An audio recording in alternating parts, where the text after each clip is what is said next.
जय साईनाथ मित्रांनो, आज आपण इयत्ता 10वी मध्ये स्वाध्याय 1.2 पाहू. प्रश्न क्रमांक 1. नीचेनी दरेक संख्याने तेना अविभाज्य अवयवना गुणाकार स्वरूपे दर्शव. म्हणजे या संख्यांना आपल्याला अविभाज्य अवयव पाडायचे. आपण रेष पाडून जे करायचे त्याप्रमाणे पण करू शकतात. मी आता दुसऱ्या प्रकारे पण पाहू. समजा 140 एकमचा अंक शून्य मित्रांनो, तर 2 ने भाग जाणार. तर आपण अशा प्रकारे त्याला बॉक्स बनवून करू शकता.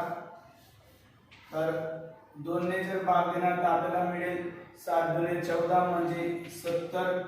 2 तर अविभाज्य संख्या मित्रांनो.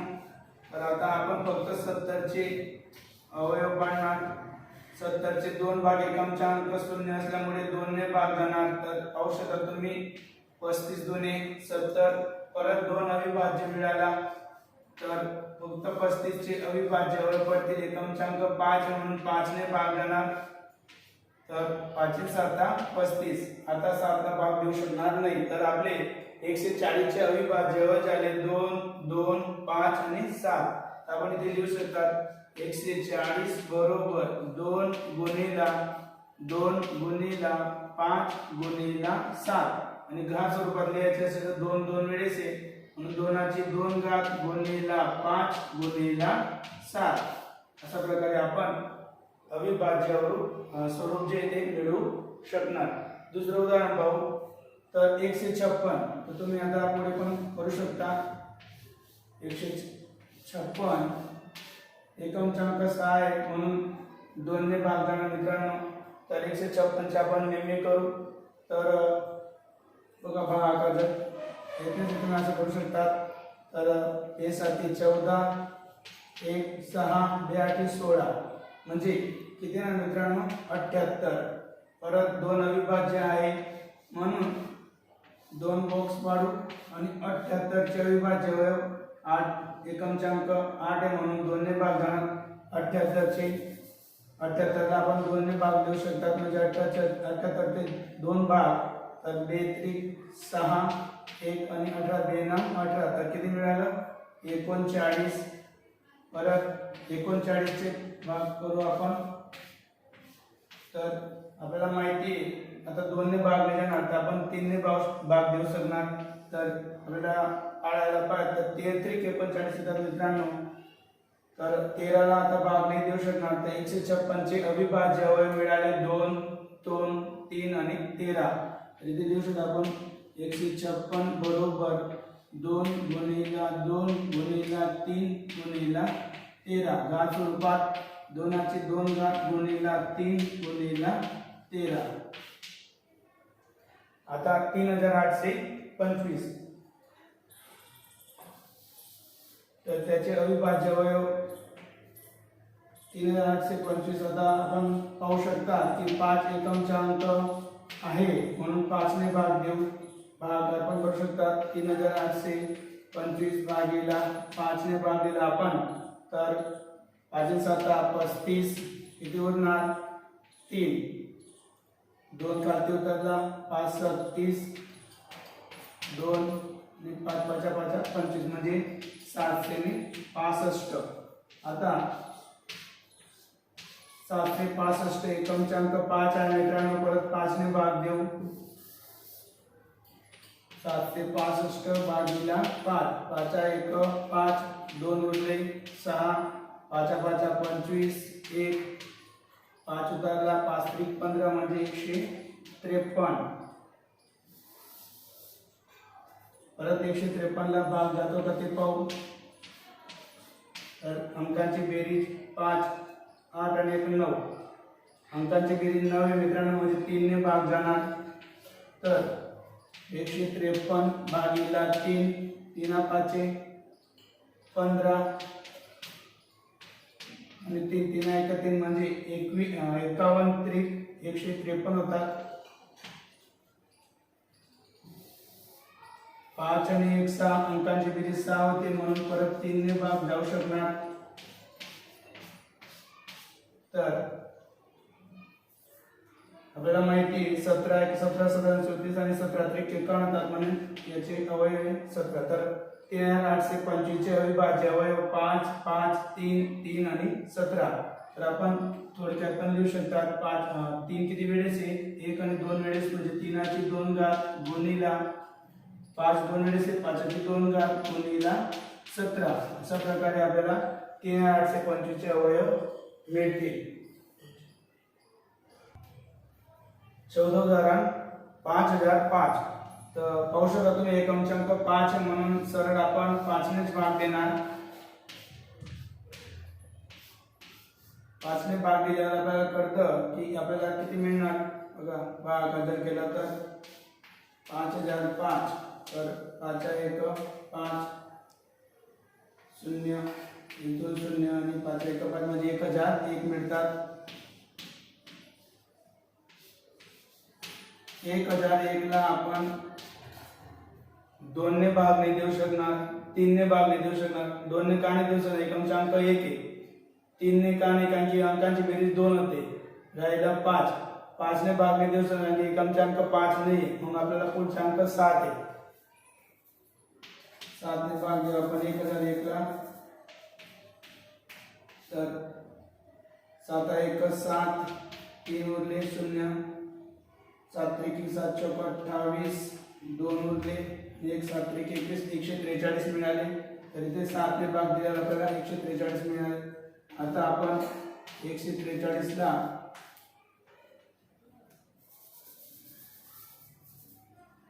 परत 7 ने भाग देऊन पाहू. 143 तर 7 गुणिले 14 भाग दिल्यानंतर मित्रांनो तर आपल्याकडे राहिली मग विषम संख्या 11. 11 ने भाग देऊ, तर 11 1 11, 11 2 22, 11 1 11 किती उरले 3, 11 3 33 म्हणजे 13. 11 गुणिले 13 जर केले आपण तर 143 मिळतात. तर अशा प्रकारे 11 गुणिले 13 143. तर आपले 5005 चे अविभाज्य झाले 5 7 11 13. 5 गुणिले 7 गुणिले 11 गुणिले 13. आता 7429. 7429 चे वय मित्रांनो आपल्याला अशा प्रकारे जमेल ना? तर तुम्ही तपासून पहा. 7 ने भाग जाणार, 11 ने भाग जाणार का 13 ने, त्याप्रमाणे असे अवयव पाळायचे. प्रश्न क्रमांक 2. નીચે આપેલા પૂર્ણાંકોની જોડીના ગુસાઅ અને લસાઅ શોધો અને ગુસાઅ ગુણિલા લસાઅ બરોબર બંને પૂર્ણાંકોનો ગુણાકાર થાય છે એમ ચકાસો. म्हणजे आपल्याला जे दोन अंक दिलेले आहेत मित्रांनो त्यांची आपल्याला मसावी आणि लसावी शोधायची आणि त्या दोघी अंकांचा गुणाकार आणि मसावी लसावीचा गुणाकार सारखा आहे असं दाखवायचे. अगदी सोपं आहे. पाहू आपण. तर 26 चे आधी आपण अविभाज्य अवयव पाडू. आता आपण जी शिकले तिला अंकगणितना मूलभूत प्रमेय असं पण म्हणतात. तर एकमचा अंक 6 म्हणून 2 ने भागल्यानंतर 13 दुने 26, 13 चे अविभाज्य पडणार नाही. 91 91 पण तसंच. 13 7 91. तर अविभाज्य पडून गेले. आता राहिली मसावी. तुम्ही इथे लिहू शकता 26 चे अविभाज्य अवयव 2 गुणिले 13 आणि 91 चे अविभाज्य अवयव लिहू आपण 7 गुणिले 13. तर मसावी म्हणजे काय?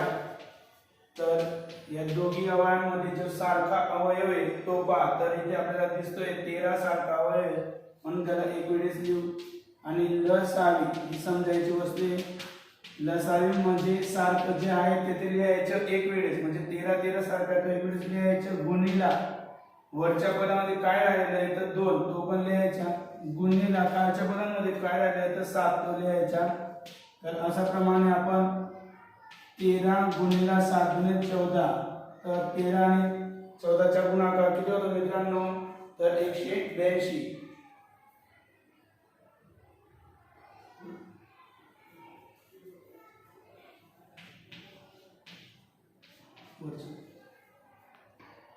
तर 13 गुणिले 14 182 होतो. तर आपल्याला मसावी मिळाली 13 आणि लसावी मिळाली 182. आपल्याला आता सिद्ध करायचे या सूत्राप्रमाणे का मसावी गुणिले लसावी बरोबर दोघांचा गुणाकार. आपण या संदर्भात समजा या संख्येला आपण a समजले आणि या संख्येला आपण b समजले म्हणजे a गुणिला b असं कोण लिहू शकता ab. तर मसावी किती आलेली पाहू शकता 13 गुणिले लसावी आलेली 182 आणि ab म्हणजे जी संख्या आहे ती म्हणजे 26 गुणिला 91. मित्रांनो 13 गुणिला 182 करणार तर तुम्हाला मिळेल उत्तर 2366. इकडे पण 26 गुणिले 91 ते उत्तर मिळेल 2366. तर अशा प्रकारे आपल्याला दाखवायचे. म्हणजे पहिले मसावी शोधायची म्हणजे पहिले अविभाज्य वर पाडायचे मग मसावी शोधायची आणि लसावी. तर मसावी मध्ये लक्ष ठेवायचा जो सारखा अवयव तोच येणार फक्त आणि लसावी मध्ये सारखा अवयव वरून जे उरलेले अवयव ते पण येतील. दुसरं उदाहरण मित्रांनो त्याच प्रकारचे 510 आणि 92 चे. तर आपण आधी 510 चे अविभाज्य अवयव पाडू. आपल्याला येऊन लागेल त्याचा अवयव पाडता एकमचा अंक 0 म्हणून 2 किंवा 5 ने भाग देऊ. आपण 2 ने भाग दिल्यावर आपल्याला मिळेल 250 255.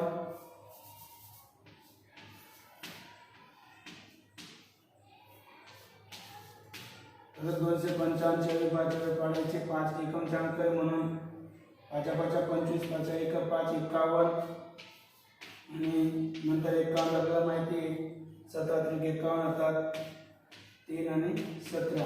तर अशा प्रकारे 510 चे अवयव मिळाले 2 गुणिले 3 गुणिले 5 गुणिले 17. त्याच प्रकारे 92 चे पण अवयव काढू आपण. एकमचा अंक 2 म्हणून 2 ने भाग जाणार पाहू शकतात 90 45 90 46 होतात. 46 चे परत एकमचा अंक 6 आहे म्हणून 2 ने भाग जाणार. तर आपल्याला माहित पडेल का 23 गुणिले 46 23 कोणत्या पाडामध्ये येते म्हणून आपण 92 चे अविभाज्य नक्की करू 2 गुणिले 2 गुणिले 23. तर 510 ही संख्येला आपण a समजून घेऊ आणि 92 ला आपण b समजून घेऊ.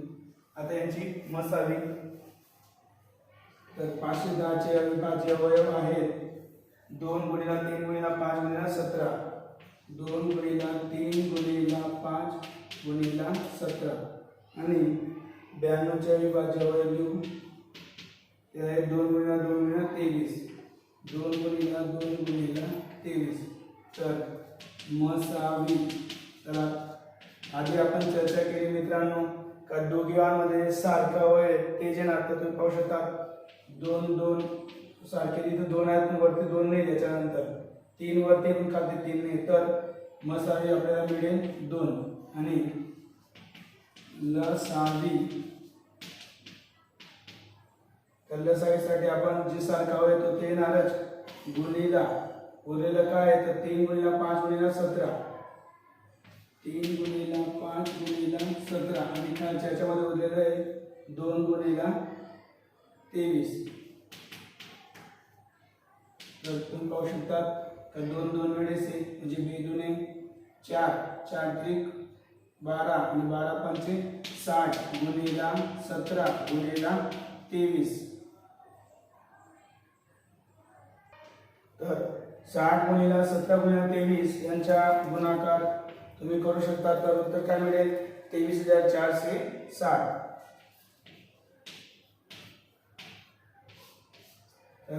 मसावी आहे 2 आणि लसावी आहे 23,460. आता आपण सूत्रामध्ये ठेवू शकता म्हणजे मसावी गुणिले लसावी बरोबर AB. तर इथे लिहू आपण मसावी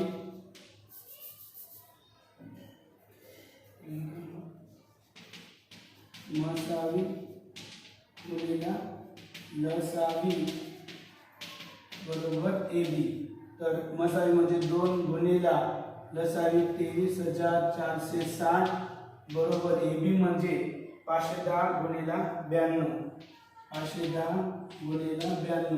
तर याचे उत्तर तुम्ही गुणाकार करून करू शकता. तर उत्तर येणार 46,920. इकडे पण 46,920. तुला असं उत्तर मिळेल. आता पुढचे उदाहरण आपल्याला करायचं आहे. मित्रांनो, तिसरं उदाहरण 336 आणि 54 याची मसावी शोधा आणि मग लसावी आणि मग त्यांचे जे सूत्र दिलेलं आहे गुसा गुणिला लसा बराबर बनने पूर्णांकों गुणाकार याप्रमाणे उदाहरण करायचं आहे. प्रश्न क्रमांक 3. નીચે આપેલ પૂર્ણાંકોનો અવિભાજ્ય અવયવની રીતે ગુસા અને લસા શોધો. અવિભાજ્ય અવયવची રીત म्हणजे अविभाज्य अवयव पाडायचे. तर 12चे अविभाज्य आपल्याला पाठायचे 2 दुने 4 आणि 4 त्रिक 12 म्हणजे 2 गुणिला 2 गुणिला 3. 15चे अविभाज्य अवयव तर 3 त्रिक 3 5 15 3 गुणिला 5 आणि 21चे अविभाज्य अवयव 3 7 21. ना मित्रांनो, तर अशा प्रकारे अविभाज्य अवयव पाडायचे. आता आपण यांची सरळ मसावी शोधू. तर मसावी परत लक्ष द्या, शब्दामध्ये गडबड नको. मसावी आधी लिहा मग लसावी लिहा म्हणजे तुम्हाला एक तुमची सुरुवात व्यवस्थित होईल. तर मसावी मध्ये आपण काय लक्ष ठेवता का दोघांमध्ये सारखं पण इथे 3 अवयव म्हणून तिघांमध्ये सारखा अवयव कोणता आहे पहा. तर 2 इथे आहे आणि या दोघांमध्ये नाही 3. तर पाहू शकता तुम्ही 3 12 मध्ये पण आहे 15 मध्ये पण आहे आणि 21 मध्ये पण आहे म्हणून मसावी आपल्याला मिळेल 3. आता राहिलं लसावी. लसावी मध्ये आता आपण जे तिघांमध्ये सारखं आहे तो तर येणारच. गुणिला काय राहून गेला याच्यामध्ये तर 2 गुणिला 2 गुणिला याच्यामध्ये काय राहून गेला 5 गुणिला यांच्यामध्ये काय राहून गेला 7. तर 3 दुने 6 6 दुने 12 12 25 60 60 गुणिला 7 तर 6 7 42 म्हणजे 420. तर मित्रांनो मसावी आली 3 आणि लसावी 420. पुढचे उदाहरण पाहू. 17 23 आणि 29 अविभाज्य आणि तिथे गुसा आणि लसा शोधू. तर 17 कोणत्या पाड्यात 17 1 17 23 पण अविभाज्य अवयव म्हणून 23 1 23 आणि 29 पण कोणत्या पाड्यात नाही म्हणून 29 1 29. कोण सांगणार मसावी? बरोबर कोणी सांगितले? तर या तिघांमध्ये सारखं काय दिसतंय तर एक सारखं आहे म्हणून जेव्हा सगळे अविभाज्य अवयव असतात तेव्हा त्यांची मसावी 1 असते. आणि लसावी म्हणजे त्यांच्या गुणाकार म्हणजे 17 गुणिला 23 गुणिला 29. गुणाकार कोण सांगेल? करा बरोबर मध्ये गुणाकार. तर बरोबर 11,339 11,339 ही आली आपली लसावी. 17 गुणिला 23 करा जे उत्तर येणार गुणिला 29. तिसरं उदाहरण मित्रांनो तुम्ही या प्रकारे आरामाने करू शकता. प्रश्न क्रमांक 4. जो गुसा 306 अल्पविराम 657 बराबर 9 आपेल होय तो लसा 306 अल्पविराम 657 शोध. म्हणजे या दोन अंकांची मसावी देऊन दिलेली आपल्याला लसावी शोधायची आहे. तर आपल्याला सूत्र माहिती आहे आपण 306 बरोबर या संख्याला a समजू आणि 657 या संख्या बरोबर आपण समजा b घेऊ. तर आपले सूत्र काय आहे तर मसावी कंसात a b गुणिला लसावी a b बरोबर ab म्हणजे दोघी संख्या. तर मसावी किती दिलेली आहे तर 9 लिहा. 9 गुणिला लसावी शोधायची तर लसावी नाव राहू द्या लसावी a आणि b म्हणजे ही संख्या. तर 306 657 बरोबर ab म्हणजे ही संख्या लिहू परत 306 गुणिला 657. तर आपल्याला माहितच आहे दोन संख्यामध्ये 9 हा गुणाकार प्रक्रियामध्ये म्हणजे बरोबरच्या तिकडे तो भागाकार म्हणजे त्या प्रकारे राहणार लसावी 306 657 बरोबर 306 गुणिला 657 भागीला तो 9 भागामध्ये आला। आता आपण 306 किंवा 657 ला 9 ने भाग देऊन पाहू। तर 306 भागीला समजा 9 केलं तर 9 त्रिक 27 किती मिळाले 3 9 चौक 36 तर 34 गुणिला 657। मित्रांनो याच्या गुणाकार तुम्हाला जमेल ना, तर काय उत्तर येणार बरोबर 22,338 22,338 657 गुणिला 34।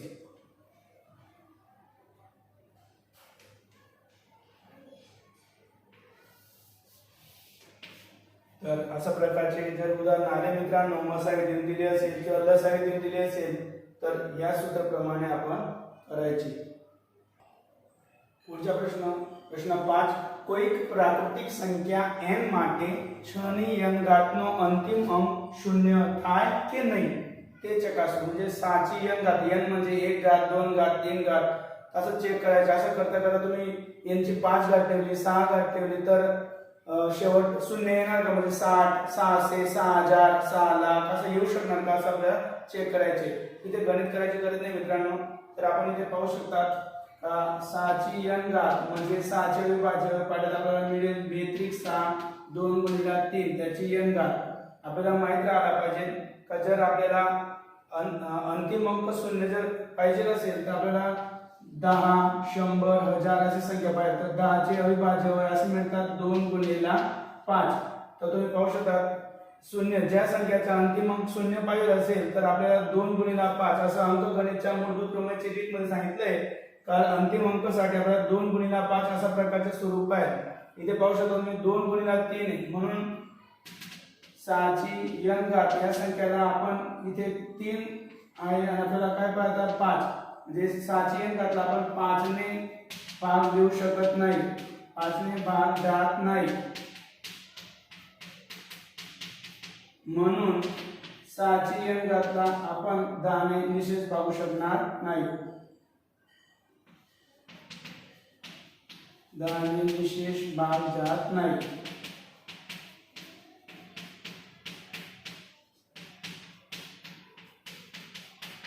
तर तुम्ही समजू शकता मित्रांनो याचं उत्तर काय मिळेल मग आपल्याला का या प्राथमिक 6 ची n घातला आपण अंतिम अंक 0 मिळू शकणार नाही। मित्रांनो प्रश्न क्रमांक 6 आपण घ्याव दिलेला आहे। प्रश्न क्रमांक 7 पाहू। व्यवहारिक उदाहरणे अशा प्रकारचे व्यवहारिक उदाहरणे परीक्षेमध्ये विचारले जातात। एक રમતના મેદાનમાં વર્તુળાકાર માર્ગ છે। સોનિયાને તેનું એક પરિભ્રમણ પૂર્ણ કરતા એક ચક્કર મારल्यावर 18 મિનિટ લાગે છે, જ્યારે રવિને તેનું એક પરિભ્રમણ પૂર્ણ કરતા 12 મિનિટ લાગે છે। ધારો કે બંને એક જ સમયે એક જ બિંદુએથી એક જ દિશામાં પરિભ્રમણ કરવાનો પ્રારંભ કરે છે, તો કેટલી મિનિટ બાદ બંને ફરી પ્રારંભ બિંદુએ પર ભેગા થાય। तर मित्रांनो पाहू शकता इथे सोन्याला 18 मिनिटं लागतात, रवीला 12 मिनिटं लागतात। आपण इथे एक एक मुद्द्याने लिहू। तर सोन्याला परिभ्रमण करण्यासाठी लागलेला वेळ तर किती आहे 18 मिनिट। नंतर दुसरा पॉइंट आहे रवीला एक परिभ्रमण करण्यासाठी लागलेला वेळ किती पाहू शकतो आपण 12 मिनिट।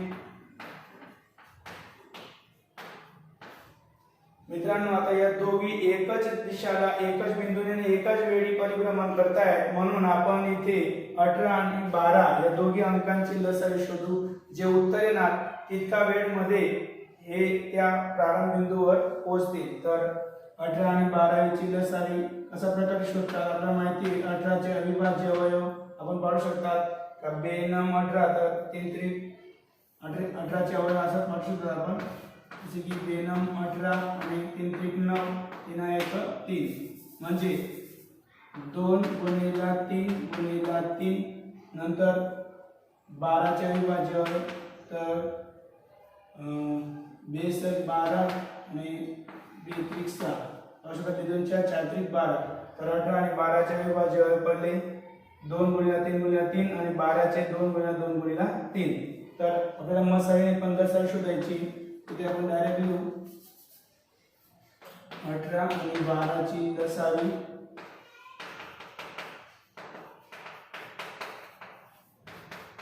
मित्रांनो लसाईमध्ये खास काळजी घ्यायच्यात का दोघांमध्ये सारखा जो येतो तो येणारच 2 2 गुणिला परत 3 पहा मित्रांनो 3 पण सारखा आहे तो पण एक वेळेस येणार गुणिला आता 18 मध्ये काय राहून गेला आहे 3 गुणिला 12 मध्ये कोण राहून गेला आहे 2 तर यांचा गुणाकार 2 त्रिक 6 6 त्रिक 18 18 दुने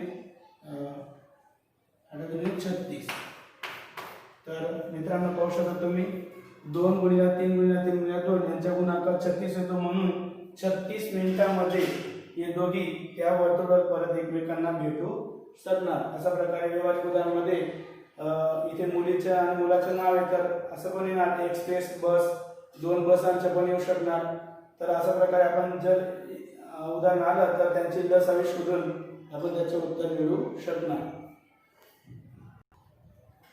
आता मित्रांनो आपण स्वाध्याय 1.2 या ठिकाणी पूर्ण होणार आहे. स्वाध्याय 1.3 पुढच्या व्हिडिओमध्ये पाहू. तोपर्यंत जय साईनाथ.